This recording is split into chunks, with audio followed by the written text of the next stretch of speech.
Hi, today I'm going to show you how you can edit the video background on your Shopify website.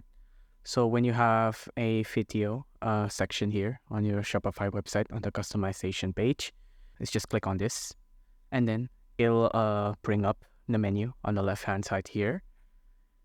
You just scroll down and then the thing you want to pay attention to is the scheme. You want to edit this and then the thing you want to change is this background. And if you click this, you can change the color of the background just like this. You can pick any color you want, but beware that the play button here, will also be changed just like that. So for example, I want to change it to this kind of red color. Just going to pick that. I'm going to close out, and now the background of the video on the one here is changed just like that. Be careful not to pick the background gradient here, because then it'll change the whole website, not just the background gradient here. So pay attention to that. But once you're happy, just save.